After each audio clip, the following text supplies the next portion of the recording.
They mocked the Limping Waitress, then the vampire. King bowed before her in front of everyone.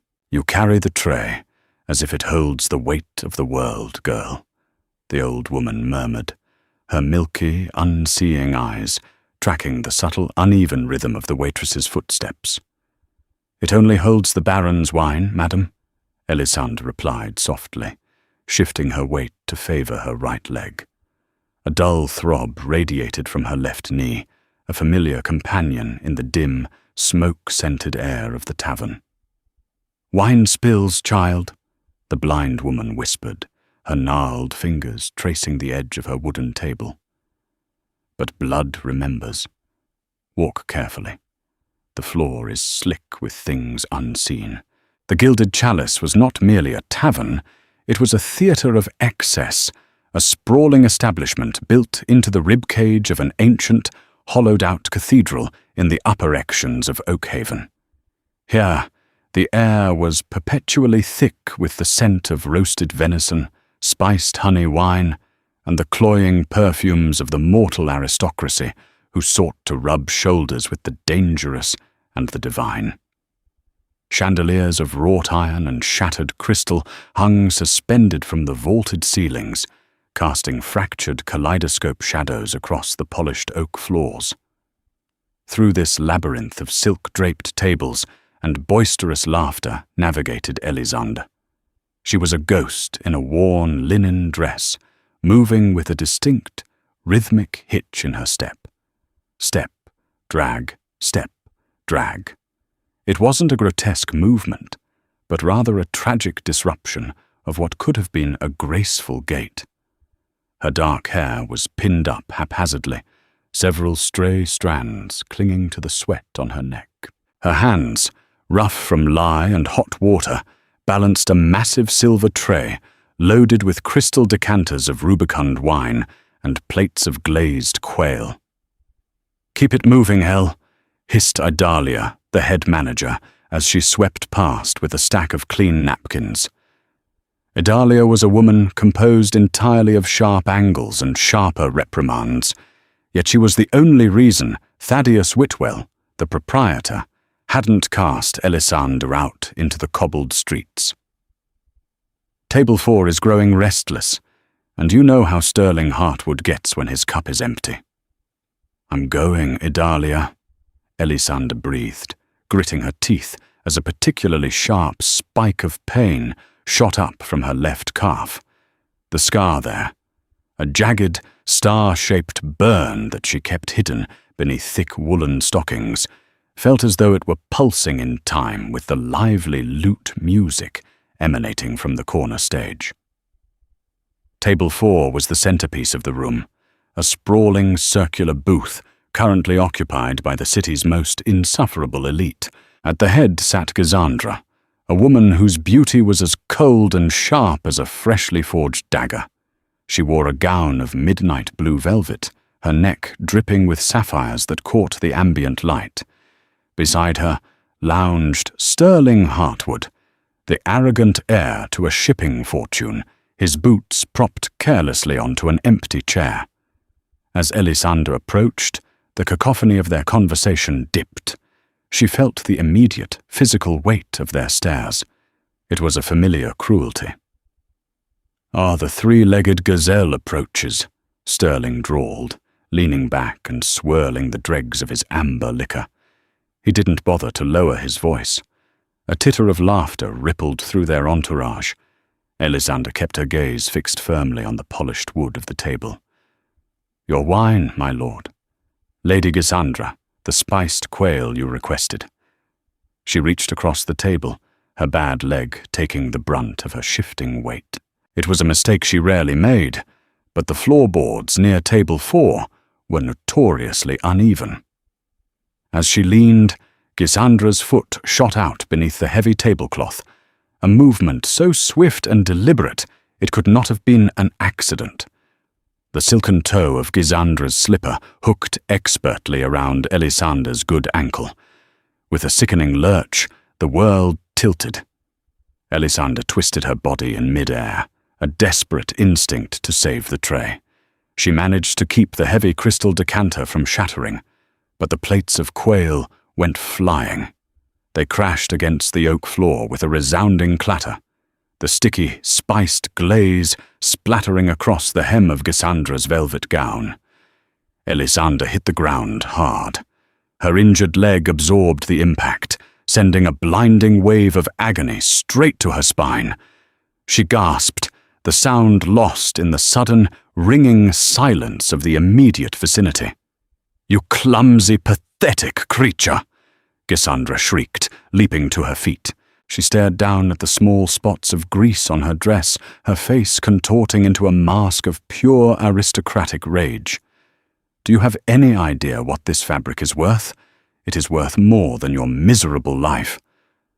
I am so sorry, my lady," Elisanda choked out, fighting through the wave of nausea that accompanied the pain in her leg. She scrambled to her knees, immediately reaching for the napkins tucked into her apron to begin cleaning the mess. Sterling laughed, a cruel, echoing sound. "Look at her crawl, Gisandra. Honestly, Thaddeus really must stop employing cripples. It ruins the aesthetic of the entire establishment. It's like watching a wounded dog drag itself across the parlor." Thaddeus Whitwell, a portly man with a perpetually shining bald head, materialized from the shadows of the bar, dabbing his forehead with a handkerchief. "My deepest apologies, Lord Hartwood, Lady Gisandra. The girl is clumsy, practically useless. She will be disciplined, I assure you. The meal is on the house, of course." He turned a venomous glare on Elisanda. "Clean it up, now, and then get out of my sight." Elisanda kept her head bowed, her trembling hands gathering the shattered porcelain and ruined meat. The mockery flowed over her, a toxic river of insults about her limp, her poverty, her very existence. She tuned it out, a survival mechanism honed over years of servitude. She reached for a particularly sharp shard of porcelain, her vision blurring slightly from the pain. As she gripped it, the jagged edge bit deeply into the pad of her thumb. She winced, a single drop of dark crimson blood swelling from the cut and falling onto the floorcloth she was using to wipe up the spilled wine. Across the room, at a solitary table shrouded in shadows, the blind woman, Heliodora, suddenly stopped rocking in her chair. Her sightless eyes snapped toward Elisande. Where Elisande's blood had met the wine-soaked rag, a strange phenomenon occurred. The blood did not dilute. Instead, it flared for a fraction of a second, a brilliant, luminescent silver that hissed against the damp cloth, forming a geometric shape that looked terrifyingly like a fractured crown. Elisanda blinked, rubbing her eyes. When she looked again, it was just blood and wine, a trick of the flickering candlelight. But Heliodora smiled, a terrifying, toothy grin that stretched her wrinkled face. "The seal is broken," the old woman whispered to the empty air, her voice a dry rasp of leaves. "The bell has been rung. The wolves are at the door." At that exact moment, the heavy oak doors of the gilded chalice blew open, slamming against the stone walls with the force of a thunderclap. The warm, fire-lit tavern was instantly invaded by a wind so unnaturally cold it snuffed out half the candles in the room, plunging the patrons into a terrified, gasping twilight. The silence that fell over the gilded chalice was not merely an absence of noise. It was a physical weight, a suffocating pressure that pressed the breath from the lungs of every mortal present. The lute player's fingers froze over his strings. Thaddeus Whitwell turned the color of old parchment. Even Gisandra, mid-sneer, snapped her mouth shut, the color draining from her rouged cheeks. Into the threshold stepped Ulrich Stonecrest. He was a mountain of a man, clad in armor of blackened steel that seemed to consume the ambient light. His eyes were the pale, dead yellow of a wolf's, and his jaw was set in a permanent line of brutal anticipation. He carried a great sword strapped to his back, though everyone in the room knew a vampire of his age needed no steel to butcher a tavern full of men. Ulrich scanned the room, his lip curling in obvious disgust at the scent of mortal fear. He stepped aside, bowing his head deeply. Then Ronan Greythorn entered. If Ulrich was the brutal storm, Ronan was the devastating silence that followed. The Vampire King wore no crown, no ostentatious jewels.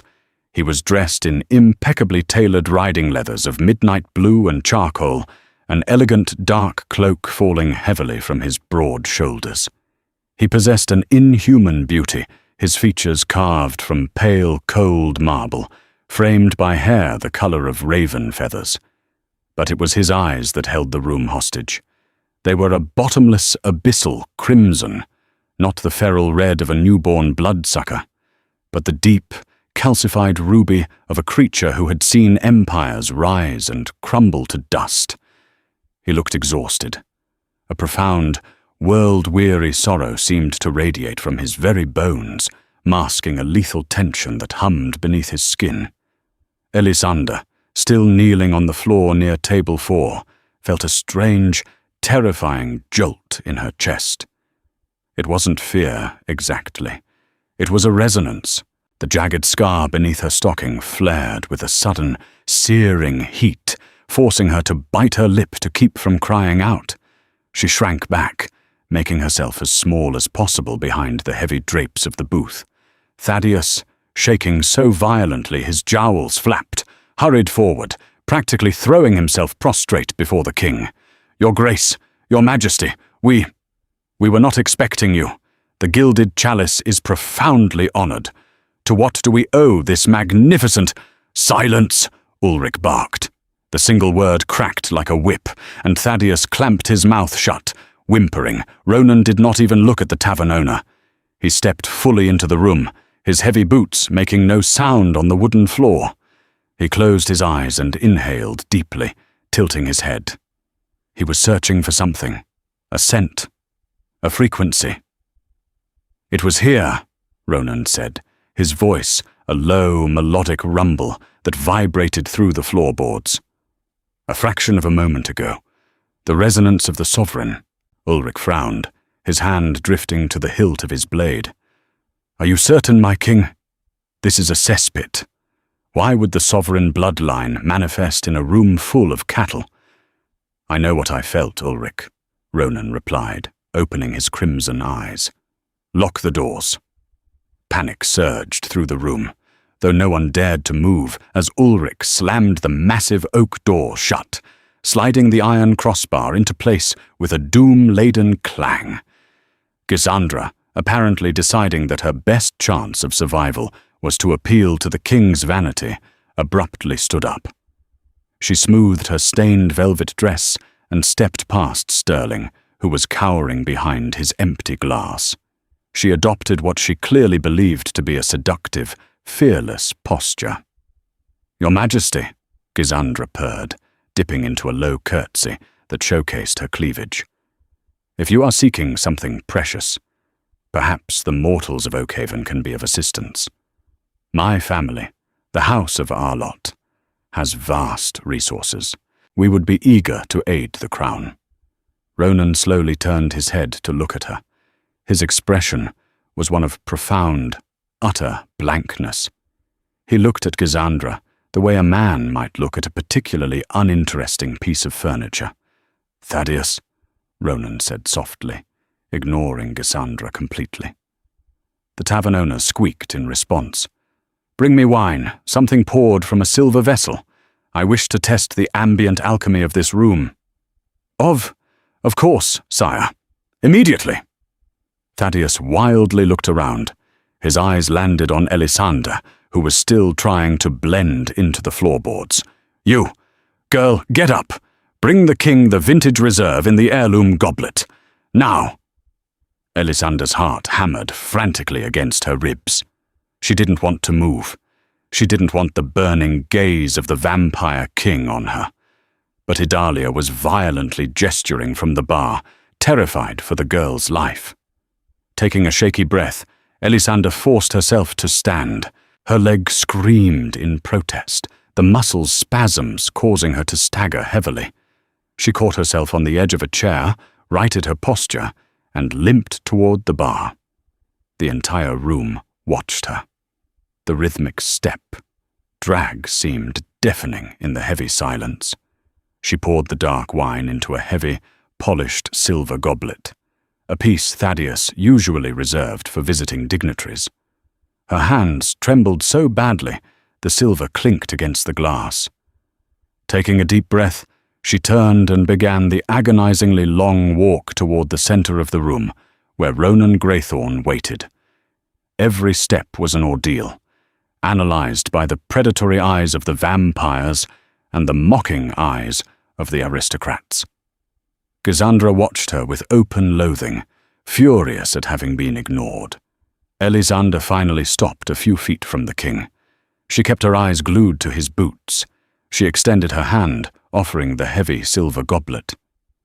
Your wine, sire." Ronan reached out. His long, pale fingers, adorned with a single heavy onyx ring, brushed against hers as he took the cup. His skin was ice-cold, yet the moment they touched, a static shock, violent and invisible, arced between them. Ronan went completely still. He didn't drink the wine. He stared down at the goblet in his hand. Where his skin made contact with the silver, the metal was not merely tarnishing, it was rapidly turning pitch black, a corrosive rot spreading across the shining surface, like ink bleeding through parchment. A collective gasp echoed from the vampires in the room. Even Ulrich stepped back, his yellow eyes wide with shock. Silver did not burn the vampires of Ronan's bloodline.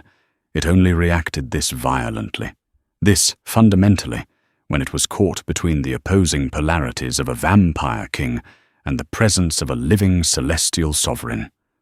A myth, a ghost story meant to frighten immortal children.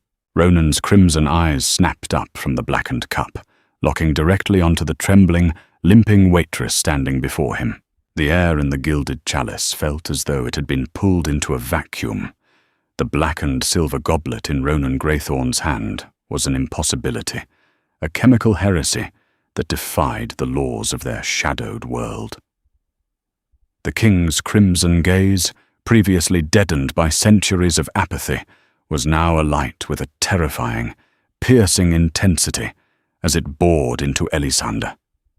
Elisanda could not breathe. She felt pinned, dissected by a predator who had just discovered the prey he had been hunting for a millennia. The burning in her scarred leg escalated from a dull throb to a white-hot agony, pulsing in tandem with her racing heart. She took a clumsy, desperate step backward, her bad leg buckling slightly. Gisandra, fueled by a toxic cocktail of humiliation, fear, and profound ignorance, fundamentally misread the situation. She saw the blackened cup. She saw the king's intense, unblinking stare at the lowly waitress. In Gisandra's twisted logic, the crippled servant had somehow offended the terrifying monarch, perhaps poisoned the cup, or cursed it with her foul, low-born presence. Seeing an opportunity to play the hero, to prove her worth to the immortal ruler, and punish the girl who had ruined her velvet dress, Gisandra lunged forward. "You wretched, insolent creature!" Gisandra screamed, her voice shattering the fragile silence. She closed the distance between them in 3 rapid strides. "How dare you hand His Majesty a fouled cup? How dare you present your filthy, crippled self to the king?" Before anyone could react, Gisandra raised her hand and delivered a vicious, ringing slap across Elisanda's cheek. The force of the blow, combined with Elisanda's already precarious balance, sent the waitress tumbling backward. Elisanda hit the floor with a heavy thud, her skirt riding up violently. The heavy woolen stocking on her left leg tore against a stray nail on the floorboards, ripping open from knee to ankle. The tavern erupted into a brief, cruel chorus of gasps and muffled sneers from Sterling's table. Exposed for all to see was not a withered, atrophied limb, as they had all assumed. It was a leg marred by a massive, raised brand. It was a jagged, iridescent scar that looked less like a burn and more like a constellation carved into human flesh, pulsing with a faint, silvery luminescence that was impossible to ignore in the dim light. Gisandra stood over her, breathing heavily, a triumphant sneer on her face. She turned to Ronan, gesturing to Elisander on the floor. "See, Your Majesty, she is marked, a criminal, a cursed thing. I shall have the town guard drag her to the—" "Do not speak." Ronan's voice was barely a whisper, yet it possessed the concussive force of an avalanche. The words did not echo, they simply crushed the air out of the room. Gisandra's triumphant smile vanished instantly, replaced by a choking terror as she realized the king was not looking at the ruined cup. He wasn't looking at Gisandra. He was looking at the glowing, celestial scar on Elisander's exposed calf. The blackened silver goblet slipped from Ronan's hand, clattering against the floorboards and rolling away. He moved. It was a motion so fluid and impossibly fast that the human eye could not track it. One moment he was standing feet away. The next, he was directly in front of Gisandra. He didn't touch her. He simply walked past her with such suffocating proximity that the sheer, predatory cold rolling off his body caused Gisandra to collapse to her knees, weeping in sudden, paralyzing terror. Ronan stopped before Elisander. Elisander scrambled backward on her elbows, her heart hammering in her throat, tears of pain and humiliation stinging her eyes. She expected him to strike her, to rip her throat out for the crime of possessing magic she didn't understand. She pressed her back against the base of a heavy oak pillar, trapped. Ronan loomed over her, a towering figure of midnight and crimson. He slowly raised his hands. Elisander squeezed her eyes shut, bracing for the killing blow. The blow never came. Instead, she heard the rustle of heavy leather and velvet. She heard a collective, unified gasp of absolute disbelief from the vampires gathered near the door. Elisander opened her eyes.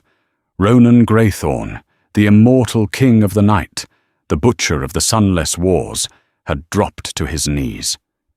He knelt on the sticky, wine-stained floorboards of the gilded chalice, uncaring of the dirt, uncaring of his audience. He bowed his head so deeply that his raven hair brushed the wooden planks just inches from Elisander's boots. "For 1,000 years, I have searched the dust of dying stars for you," Ronan whispered, his voice cracking with an emotion so raw and ancient it made Elisander's chest ache. He slowly raised his head, his crimson eyes swimming with a vulnerability that defied his terrifying nature. He pressed his fist over his heart in a salute of absolute, undeniable fealty. "My sovereign, my queen of the silver blood." The tavern was a tomb. Thaddeus Whitwell had fainted, dead away behind the bar. Gisandra was sobbing silently into her hands. Sterling Hartwood stared, his jaw slack, the color completely drained from his face. They had mocked her. They had treated her worse than a stray dog. And now, the most powerful creature on the continent was groveling at her torn shoes. Elisander stared at him, her mind fracturing under the weight of his words. I don't. I am just a waitress," she stammered, her voice shaking. "You are mistaken. I am nobody. The flesh forgets, but the soul bears the brand," Ronan said softly, reaching out with a trembling, reverent hand, stopping inches from the glowing scar on her leg, not daring to touch her without permission. "You are the lost anchor of our world. You are a threat." The voice rang out from the back of the room, harsh and metallic. Ronan's head snapped up. Elisander looked past the king's shoulder. Ulrich Stonecrest, the king's loyal enforcer, the man who had stood at his right hand for centuries, was striding forward. But he was not coming to bow.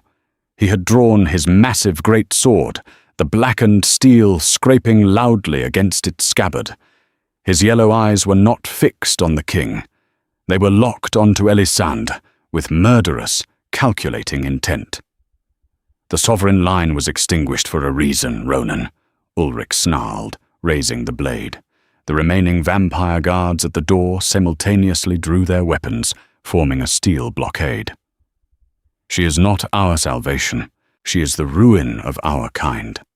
And I will not let you put that broken crown back on her head."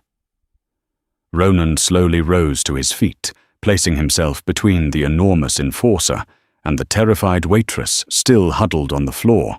The vulnerable, reverent king was gone in an instant, replaced by a creature of terrifying, apocalyptic wrath. "Treason, Ulrich?" Ronan whispered, the shadows in the room violently twisting and writhing in response to his rising fury. Ulrich tightened his grip on the hilt. "Survival, my king." Frost bloomed across the leaded glass windows as the tavern's atmosphere snapped from tense to lethal. Every shadow clinging to the rafters seemed to awaken, peeling away from the wood to coil around Ronan Greythorn's boots like obedient serpents. The king stood empty-handed, yet armed to the teeth. The very absence of light was his blade, drawn and waiting. "Survival?" Ronan repeated, the word dripping with a lethal, terrifying softness. "You speak of survival while raising steel against the very heart of our existence, Ulrich. You have lived 1,000 years, yet you see no further than the edge of your own sword." Ulrich Stonecrest roared, a sound that held nothing of humanity, and swung the blackened great sword. The blade, heavier than a mortal man, cleaved through the air with a terrifying, whistling shriek aimed directly at Ronan's neck. Ronan didn't block it. He simply ceased to be there. With a sound like tearing silk, the vampire king dissolved into a cloud of obsidian mist, rematerializing instantly behind Ulrich. The great sword shattered the heavy oak pillar where Ronan had been standing, sending splinters the size of daggers rocketing across the room. One splinter embedded itself deep into the wall mere inches from Thaddeus Whitwell's unconscious head. Another sliced through the remaining fabric of Gazandra's velvet dress, drawing a thin line of blood on her arm. She shrieked, scrambling frantically under table 4, dragging Sterling Hartwood by his collar, down into the debris of spilled quail and shattered crystal. "Take the girl!" Ulrich bellowed to the 4 vampire guards blocking the door. "Separate her head from her shoulders. The line ends tonight!" The guards moved with terrifying synchronization, their eyes glowing feral red in the gloom, fangs descending as they lunged toward Elisander. Elisander was paralyzed.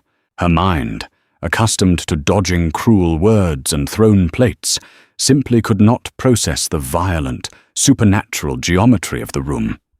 She pressed herself against the wall, her hands instinctively clutching the torn fabric over her pulsing, scarred leg.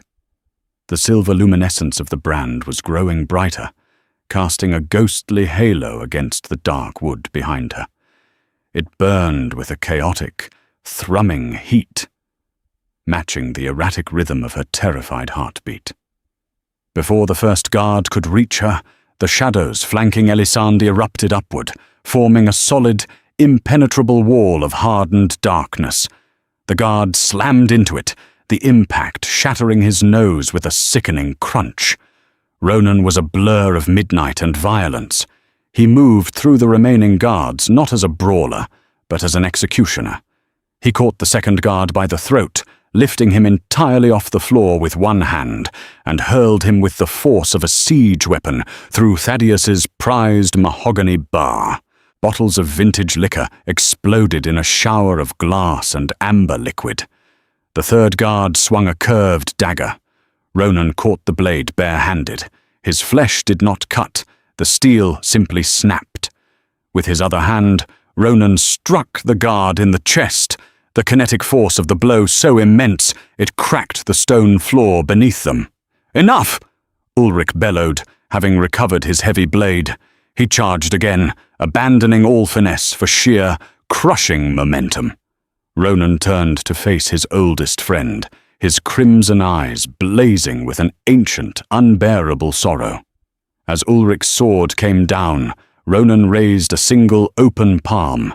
A shockwave of pure, telekinetic force ripped through the tavern. It caught Ulrich mid-stride, lifting the massive enforcer off his feet and throwing him backward. Ulrich crashed into the heavy iron-wrought chandelier lying on the floor, the metal twisting around him like a cage. The room fell deadly silent, save for the ragged breathing of the mortals hiding beneath the tables and the groan of shifting wood. Ronan stood amidst the wreckage, his chest rising and falling slowly. He looked at Ulrich, who was struggling to free himself from the twisted iron. "I will not kill you today, Ulrich," Ronan said, his voice echoing in the ruined cathedral, "because I know the terror that drives you. But if you pursue us, I will turn your ashes to glass." Ronan turned his back on his mutinous enforcer and walked toward Elisander. As he approached, the wall of shadows dissipated. He did not look at her as a king looks at a servant. He looked at her as a dying man looks at water. "We must leave," Ronan said gently, offering his hand. "The resonance of your awakening will draw every predator within 100 leagues. Can you walk?" Elisander stared at his pale hand. Her left leg was a column of fire, but the absolute certainty in his voice compelled her.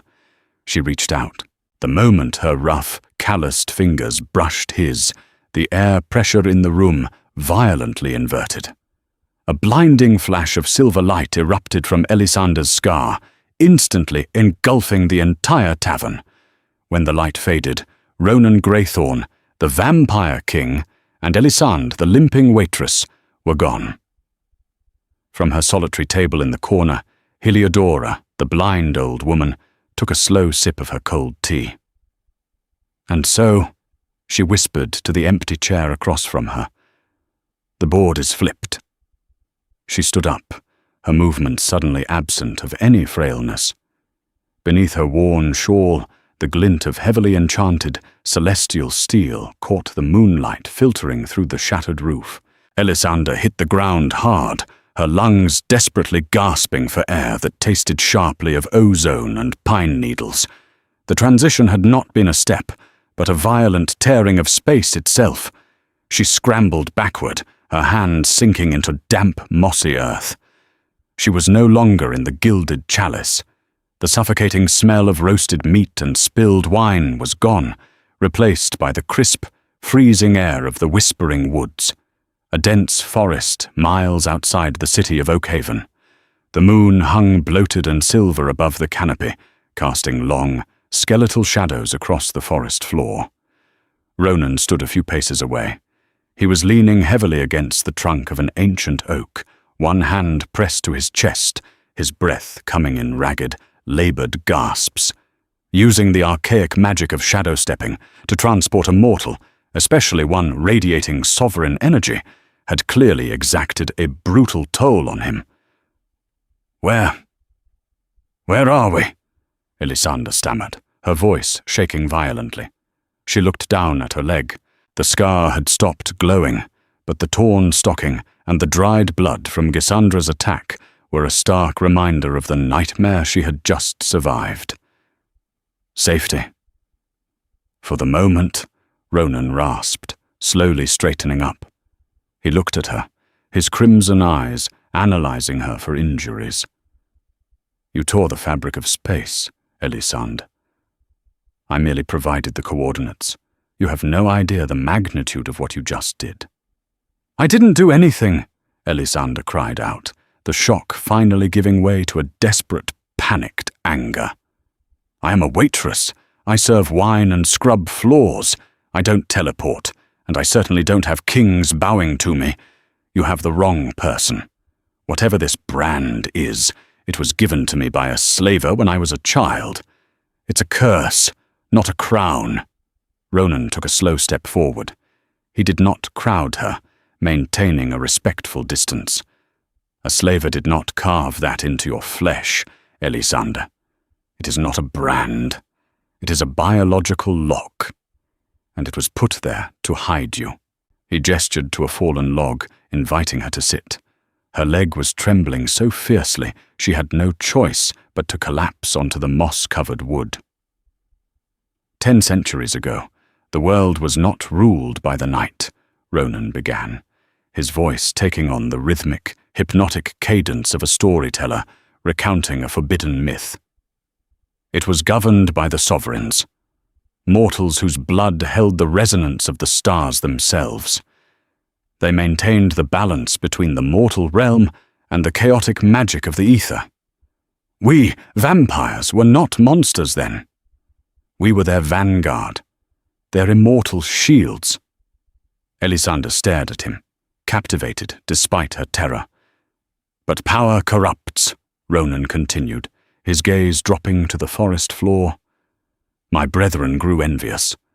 Why serve the light when you can consume it? A mutiny was formed.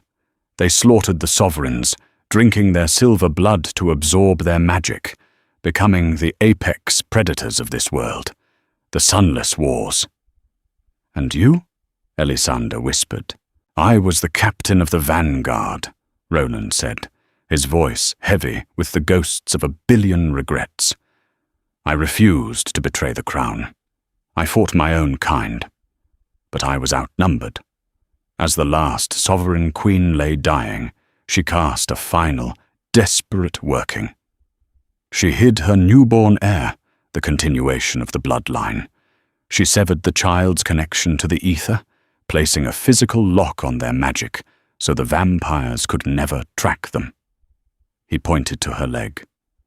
"That scar is the lock." Elisande touched the jagged edges of the burn.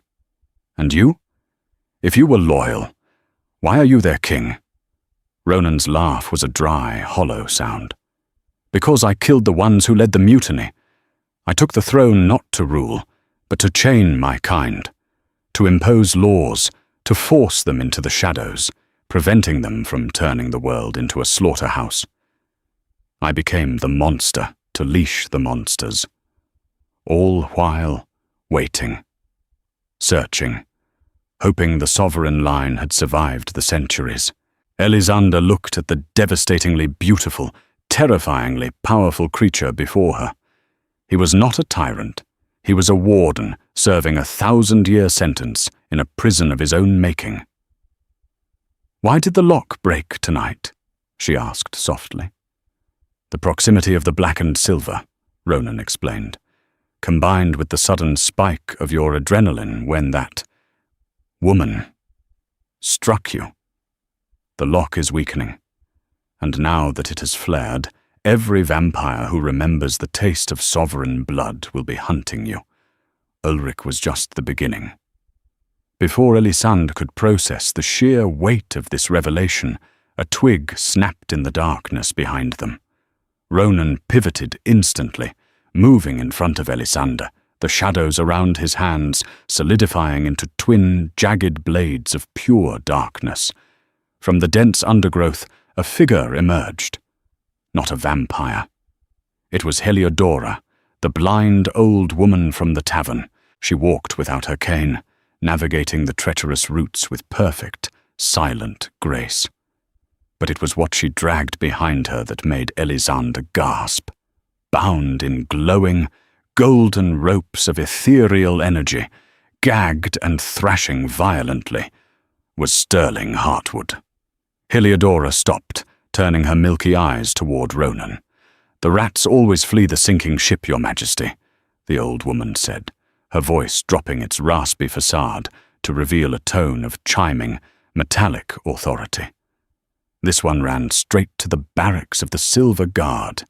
He sold your location to the mortal hunters before the dust in the tavern even settled." Heliodora smiled, a terrifying, knowing expression. The vampires are not your immediate problem, King Ronan. The mortals are here. The forest around them, previously alive with the nocturnal sounds of insects and distant owls, plunged into an unnatural, deathly silence. Elisande could feel it before she saw it, a cold, metallic dread creeping up her spine, entirely distinct from the predatory chill of Ronan's presence. "The Silver Guard," Ronan murmured, the shadows around his fists dissolving. He stepped back, his posture rigid. Mortals, an entire regiment, by the sound of their marching. "Why did you let your weapons drop?" Elisande asked, panic rising in her throat. "Can't you fight them?" Heliodora answered, stepping closer to Elisande, her golden ropes keeping the terrified Sterling Heartwood anchored to the soil. "He cannot, child. When the king took the throne, he swore a blood oath, bound by ancient magic, to never take a mortal life directly, unless in defense of the sovereign. To slaughter a regiment of mortal guards would break the compact that keeps the vampires from openly declaring war on humanity. It would start a genocide." "But they are coming to kill us," Elisande protested. "They don't know who you are," Ronan said, his crimson eyes scanning the dark tree line. "Sterling only told them a vampire was in the woods. They hunt me. If I fight, I break the compact. If I run, they will find you." Through the trees, the piercing light of alchemical lanterns cut through the gloom. Dozens of heavily armored soldiers stepped into the clearing, their crossbows raised and loaded with bolts of pure, blessed silver. They formed a tight perimeter, effectively trapping Ronan, Elisande, and Heliodora against a steep, rocky ravine at their backs. At the head of the regiment stood a man in ornate armor, but it was the figure stepping out from behind him that made Elisande's blood run cold. Gisandra. She had changed out of her ruined velvet gown and was now clad in a heavy riding cloak, her face pale but contorted into a mask of vicious, vindictive triumph. She pointed a trembling, gloved finger directly at Elisande. "There she is, Captain!" Gisandra shrieked, her voice echoing shrilly in the quiet forest. "The witch! I told you she was consorting with demons! She summoned the vampire king into the chalice, and she bewitched poor Sterling. Kill the monster, and burn the girl!" Sterling, gagged and bound by Heliodora's magic, let out a muffled whimper, shaking his head frantically, but the heavily armored soldiers ignored him. Their eyes were fixed on the terrifying figure of Ronan Greythorn. "In the name of the Oakhaven magistrate," the captain boomed, raising his hand to signal the archers. "Demon of the night, you are surrounded by silver and blessed iron. Surrender, and your death will be swift." Ronan did not move. He looked at Elisande, an unspoken apology in his eyes. He was bound by his ancient oath to protect humanity, even when humanity was utterly, foolishly wrong. "Fire!" the captain roared. "No!" Elisande screamed. She didn't think. The instinct was primal, tearing through the centuries of submission and fear that had defined her life. The pain in her leg vanished, replaced by an overwhelming, incandescent surge of pure energy. Elisande stepped in front of Ronan, throwing her hands out toward the firing line. She didn't cast a spell. She didn't speak an incantation. She simply imposed her will upon the space between them. The air itself hardened into a crystalline, impenetrable wall. Dozens of silver bolts struck the invisible barrier mid-air. They didn't bounce off. They froze, suspended in space just inches from Elisande's outstretched hands, humming with trapped kinetic energy. The Silver Guard gasped, dropping their crossbows in sheer, unadulterated terror. The captain staggered backward, his eyes wide. This was not the dark, chaotic magic of a vampire. This was something older, brighter, and infinitely more terrifying. It was the magic of creation, of absolute command. Elisande stood there, breathing heavily. The silver light from her scar had spread, tracing glowing, geometric lines up her thigh, illuminating her torn dress from within. She felt a connection to everything, to the ancient trees, to the earth beneath her feet, and to the terrified mortals before her. "Drop your weapons," Elisanda commanded. Her voice did not sound like her own. It was layered, echoing with the authority of 1,000 forgotten queens. Every single soldier in the clearing, including the captain, immediately fell to their knees, their bodies compelled by the absolute resonance of her command. Their swords clattered harmlessly to the forest floor. Gisandra, however, was not a soldier. She was driven by a madness born of bruised pride and spite. Seeing the soldiers kneel, seeing the crippled waitress she despised radiating absolute power, snapped whatever fragile sanity she had left. With a scream of pure rage, Gisandra snatched a loaded, single-shot silver pistol from the captain's belt. She didn't aim at Ronan. She didn't aim at Elisanda, whose aura terrified her. She aimed at the blind old woman standing to the side. Crack! The gunshot was deafening. Heliodora jerked violently backward as the silver bullet struck her squarely in the chest. "Heliodora!" Elisanda screamed, the concentration of her barrier shattering. The frozen silver bolts clattered uselessly to the ground. Ronan blurred forward, knocking the pistol from Gisandra's hand with such force that her wrist shattered.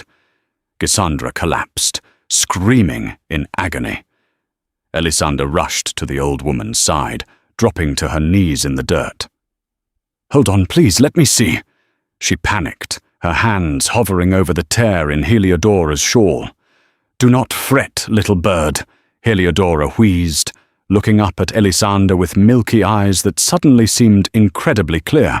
Elisanda pulled back the fabric to press her hands against the wound, expecting a rush of crimson. But what she saw made her heart stop. There was no blood.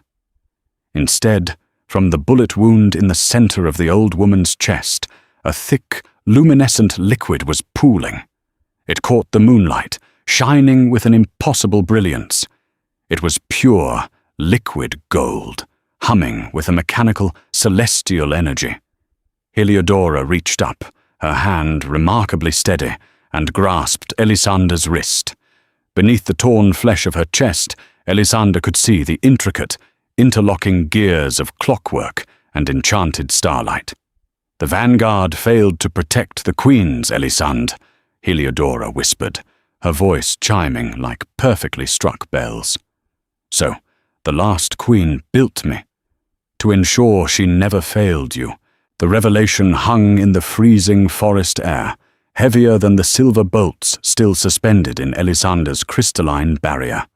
Heliodora, the frail, blind woman who had sat in the corner of the gilded chalice for as long as anyone in Oakhaven could remember, was bleeding starlight and liquid gold. Elisanda's hands hovered over the open wound in the old woman's chest. Through the torn shawl and synthetic flesh, she saw a mesmerizing labyrinth of turning brass cogs, spinning gyroscopes of enchanted sapphire, and a central, pulsating core of pure celestial energy that hummed with the resonance of a dying star. You're a machine," Elisande whispered, the sheer impossibility of the sight fracturing her already fragile grip on reality. Heliodora chuckled, a sound that resembled wind chimes rustling in a gentle breeze. Her milky eyes, previously vacant, now glowed with a faint, inner luminescence. "An automaton of the sovereign vanguard, child. Wrought from fallen meteors and sung into existence by Queen Ethelgard with her dying breath. I was given one directive, to watch the bloodline, to wait for the spark to ignite." Ronan Greythorn knelt beside them, his crimson eyes fixed on the intricate celestial machinery. Even the vampire king, a creature of a millennia, looked upon the old woman with profound, quiet awe. "The Ethelgard astrolabe," he murmured. "We thought it was a myth, a fable told to keep the mutinous lords awake at night. Myths are simply history that has outlived its witnesses, Your Majesty, Heliodora replied, her voice growing noticeably fainter. The golden liquid pooling in her chest was beginning to crystallize into brittle amber. My mainspring is shattered. The silver bullet from that wretched creature. She nodded weakly toward the moaning, incapacitated Gisandra. Has pierced the containment field of my core. I can heal you, Elisanda said desperately, pressing her hands against the old woman's chest, trying to push her newfound, terrifying energy into the wound. I command the air, I can fix this. No, little bird, Heliodora said, her brass-fingered hand gently pushing Elisanda's away. Sovereign magic is the breath of life, but it cannot reverse the unspooling of time. My gears have turned for 1,000 years. It is time for them to rest. Around them, the frozen silver guard remained on their knees, trapped in the absolute suppression of Elisanda's will. The captain stared in wide-eyed horror, unable to speak, realizing they had marched not against a demon, but a deity. Gisandra lay in the dirt, cradling her shattered wrist, her spite finally eclipsed by absolute, groveling terror. Listen to me, Elisanda, Heliodora commanded, her tone shifting from grandmotherly affection to the sharp, imperative ring of a military commander. The lock on your flesh is breaking, but it is not completely shattered. Ulrich and the mutineers will track your resonance, and the king cannot fight an entire army of his own kind without plunging this world into the apocalypse he has spent centuries preventing. What must I do? Elisande asked, tears streaking through the dirt on her cheeks. The gilded chalice was not built as a tavern by coincidence. Heliodora gasped, a harsh grinding sound echoing from deep within her chest cavity. It was constructed over the ruins of the original sovereign citadel. Deep beneath the wine cellars, past the catacombs of the forgotten kings, lies the ether vault. It is the crucible where the first sovereigns forged their connection to the stars. Heliodora reached into her own chest. Elisanda gasped as the automaton's fingers bypassed the spinning gears and closed around the blindingly bright, pulsating celestial core. With a sickening snap of disconnecting wires and snapping mainsprings, Heliodora ripped the core from her own body. Her eyes immediately dimmed. The chiming in her voice faltered into a dull metallic scrape. Take it, Heliodora whispered, pressing the blazing core into Elisanda's trembling hands. It was warm, vibrating with 1,000 years of stored memories and ancient magic. Press it to the brand. It is the key to the vault. Unlock the ether, and remind the night why it fears the dawn. Heliodora's hand fell lifelessly to the moss, the light in her eyes extinguished entirely, leaving behind only the cold, empty shell of an ancient masterpiece. Elisande stared at the glowing orb in her hands, her heart shattering for the strange, mechanical guardian she had never truly known. But there was no time to mourn. From the edge of the tree line, a new sound emerged. It was not the clumsy, armored marching of mortal men. It was the synchronized, predatory rustle of displacement, the sound of shadows being violently torn and restitched. They are here, Ronan said, standing up, the air around him dropping by 20 degrees. Ulrich has rallied the Northern Coven. We have seconds. Elisanda looked down at the core, then at her scarred leg. The torn stocking exposed the jagged, branding iron burn that had caused her a lifetime of agony and mockery.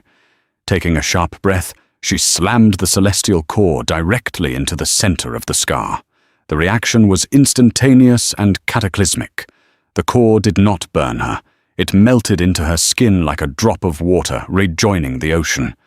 A shockwave of pure, blinding silver force erupted from her body, vaporizing the suspended crossbow bolts and flattening the surrounding trees. The blinding pain that had defined her existence vanished, replaced by an intoxicating, weightless surge of absolute power. When the light cleared, Elisande stood tall. The limp was gone. The scar had transformed from a jagged burn into a flawless, glowing tattoo of a silver sunburst. She turned to Ronan, her eyes now burning with the exact same celestial light. "Take us back to the chalice," Elisande commanded, her voice harmonizing with the ancient queen, whose memories now flooded her mind. Ronan bowed his head, enveloped them both in a shroud of impenetrable obsidian mist, and they vanished, leaving Ulrich's vanguard to arrive in an empty clearing, greeted only by the kneeling, terrified mortals and the broken clockwork heart of a forgotten age. They materialized in the cavernous, ruined wine cellar beneath the gilded chalice. Above them, they could hear the frantic shouting of Thaddeus Whitwell and the city guard attempting to make sense of the tavern's destruction. Down here, however, it was a tomb of dust, cobwebs, and the overpowering stench of ancient, stagnant earth. Elisande did not stumble upon arrival. She moved with a liquid grace that felt entirely foreign, yet fundamentally her own. Her perception of the world had drastically shifted. She could see the faint, residual magical signatures clinging to the stone walls, tracing the ley lines of power that converged deep beneath their feet. Ronan leaned against a massive oak cask, his breath hitching. Shadow-stepping across leagues with a fully awakened sovereign had drained his reserve severely. He looked devastatingly pale, his dark veins stark against his marble skin. "You are dying," Elisande said softly, walking toward him. She could see the necrotic energy of the shadow magic eating at his immortal endurance. "I am merely paying the toll of the ether," Ronan rasped, offering a faint, self-deprecating smile. A small price to see the rightful queen walk without pain. Elisande reached out, her fingers gently grazing the cold skin of his cheek.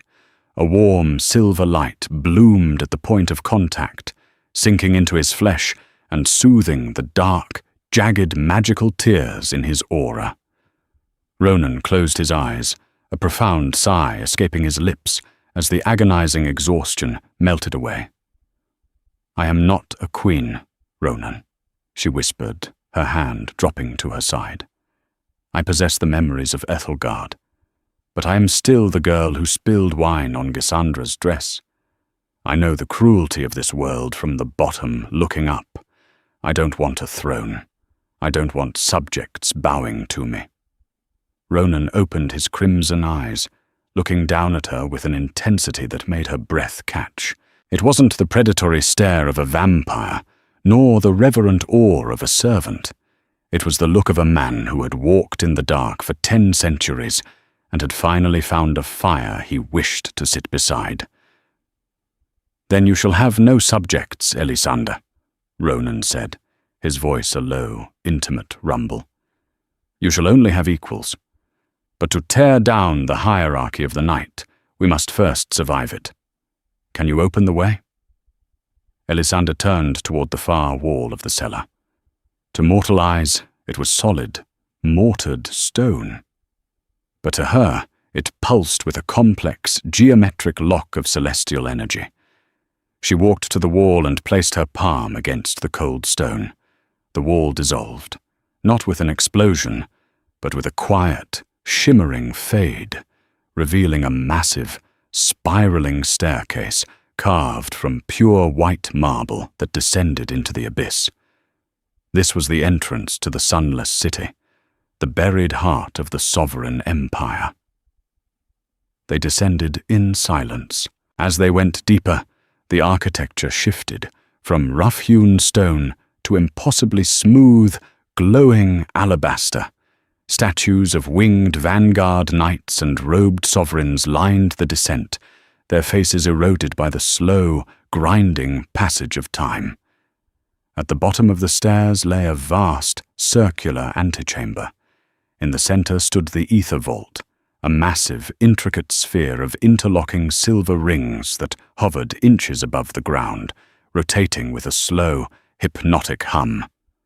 "We made it," Elisande breathed, stepping toward the vault. The knowledge of how to unlock it, how to plunge her hands into the rings and draw out the primordial magic to cleanse the world, bloomed in her mind like a returning memory. "You did. But you will go no further." The voice echoed through the alabaster chamber, dripping with malice. From the shadows behind the statues emerged Ulrich Stonecrest. But he was not alone. He dragged two heavily beaten, terrified figures by their collars, tossing them violently to the marble floor. It was Idalia, the sharp-tongued manager of the Chalice, and Thaddeus Whitwell, the proprietor. Both were blooded and trembling. "Did you think I would chase you blindly through the woods, Ronan?" Ulrich sneered, his yellow eyes burning with a sick, fanatical light. His blackened armor was smeared with fresh blood. "I knew where she would run. The astrolabe was programmed to guide her here. So I took a shortcut." Ronan stepped in front of Elisande, a snarl twisting his beautiful features. "Let the mortals go, Ulrich. This is between the immortals. Do not break the compact." "The compact is ashes," Ulrich roared, drawing his massive great sword. The blade was no longer just blackened steel. It wept with a dark, necrotic poison.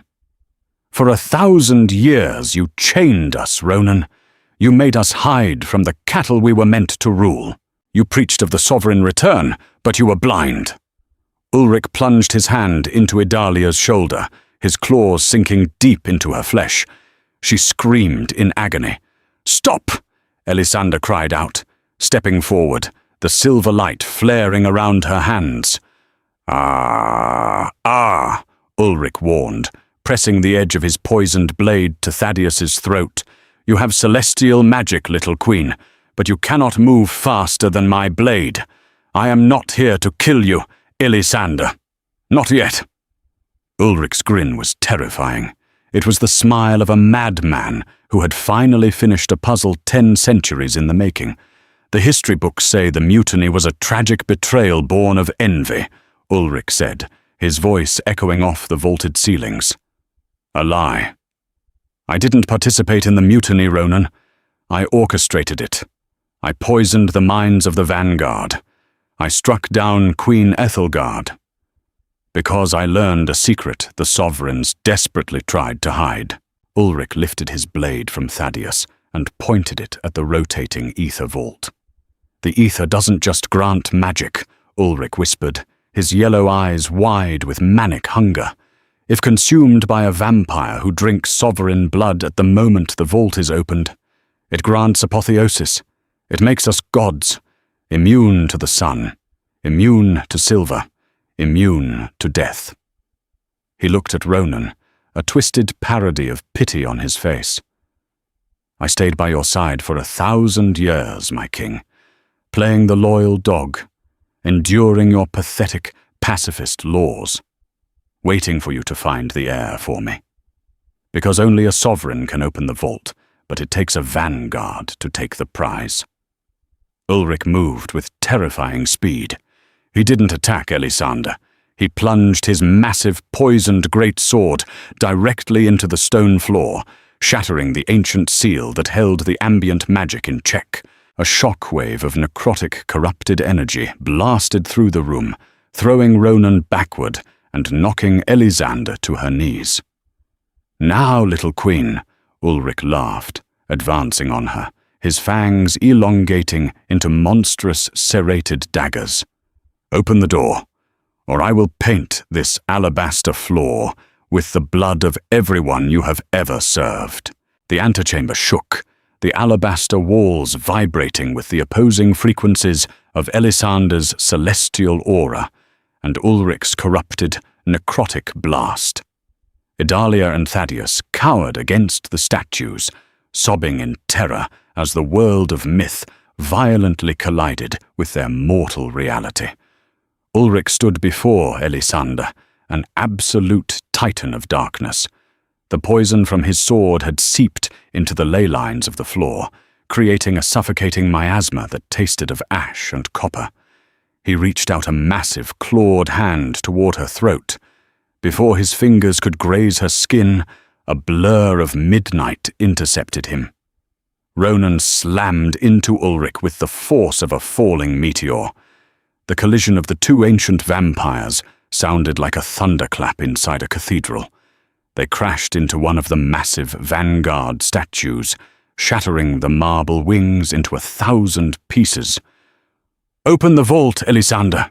Ronan roared, his voice straining as he locked his hands around Ulrich's wrists, fighting to keep the monstrous enforcer's fangs away from his throat. "Do it now!" Elisander scrambled to her feet.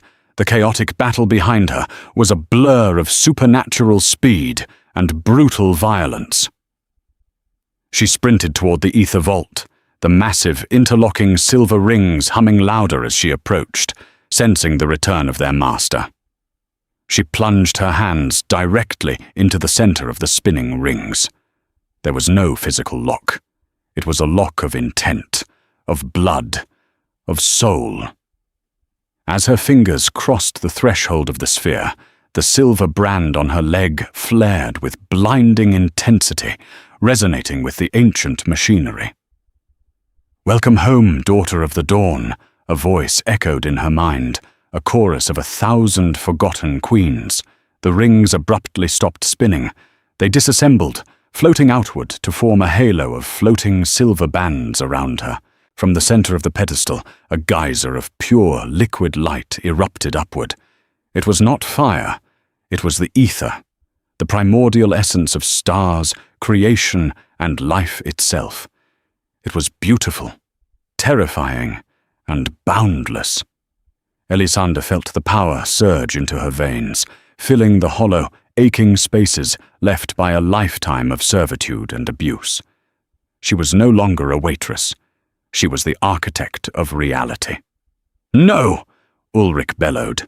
Through the blinding light, Elisander saw Ulrich overpower Ronan. With a brutal, sweeping kick, Ulrich sent the Vampire King crashing across the room. Ronan hit the alabaster wall hard, slumping to the floor, coughing up a terrifying amount of dark blood. Ulrich turned his manic gaze to Elisander, his fangs bared, his eyes fixed on the geyser of ether. He lunged, moving faster than thought, his mouth opening to tear into her throat and consume the power of the gods. Elisander didn't flinch. She didn't raise a shield. She remembered Heliodora's words, "Remind the night why it fears the dawn." Elisander reached into the geyser of ether, grabbing the pure, raw light as if it were a physical spear. She spun toward the charging vampire and thrust both hands outward. She didn't blast him with energy. She unleashed the sunrise.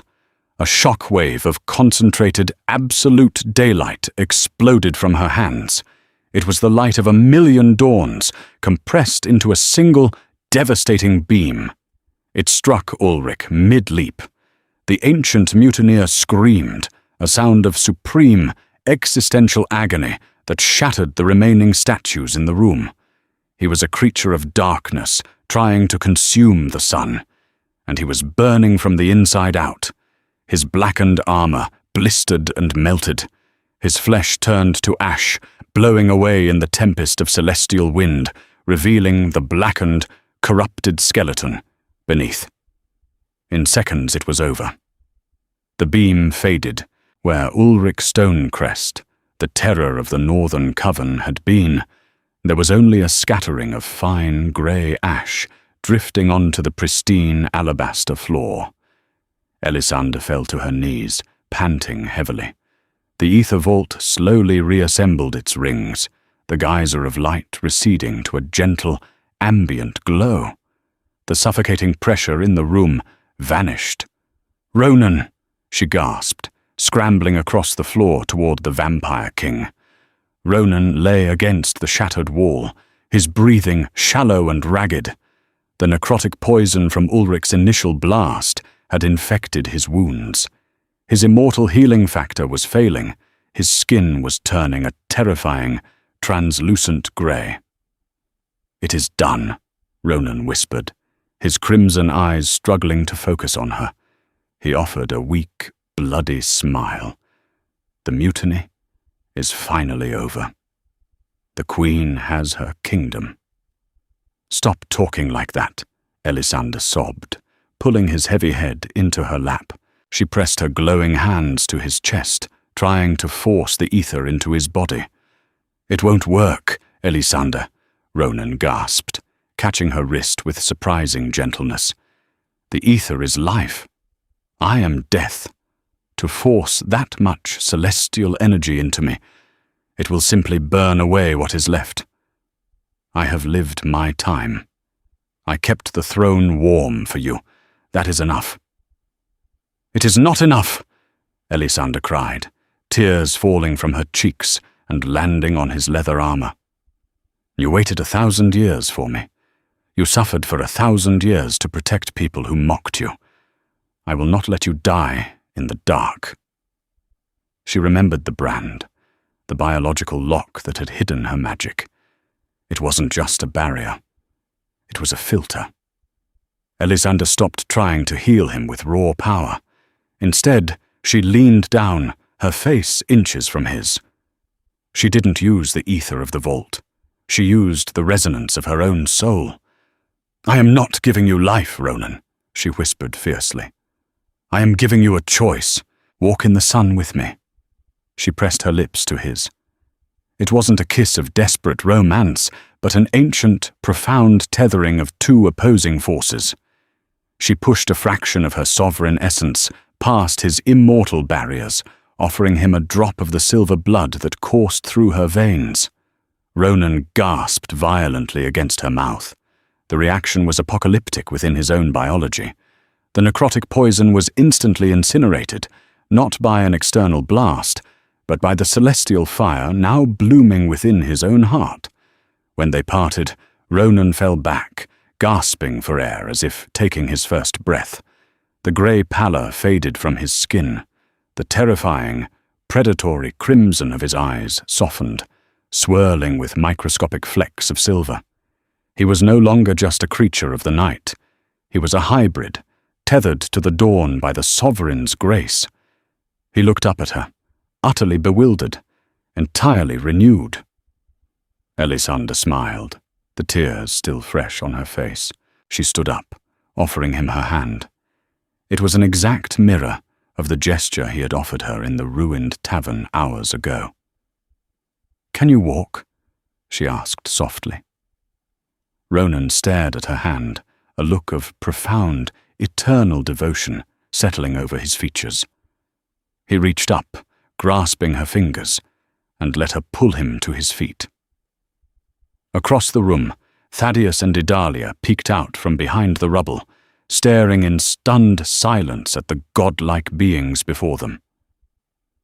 "You may return to your tavern, Thaddeus," Elisande said, her voice echoing with gentle authority. "Tell Oakhaven the gilded chalice is under new management, and the waitress has quit." Hand in hand, the sovereign queen and the king of the dawn turned their backs on the underground tomb, walking up the marble stairs toward the surface, leaving the shadows behind them. They emerged from the ruins of the gilded chalice just as the first rays of morning broke over the horizon of Oakhaven. The sunlight, previously a lethal enemy to Ronan, now bathed his face in a warm, golden glow. He did not burn. He breathed.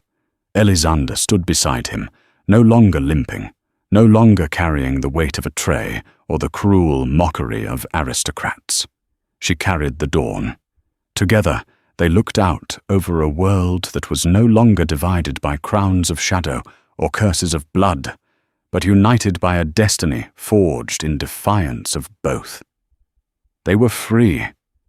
If you were captivated by Elisande and Ronan's journey from the shadows to the sun, please like this story, share it with your fellow fantasy lovers, and subscribe for more epic tales of magic, betrayal, and unyielding destiny.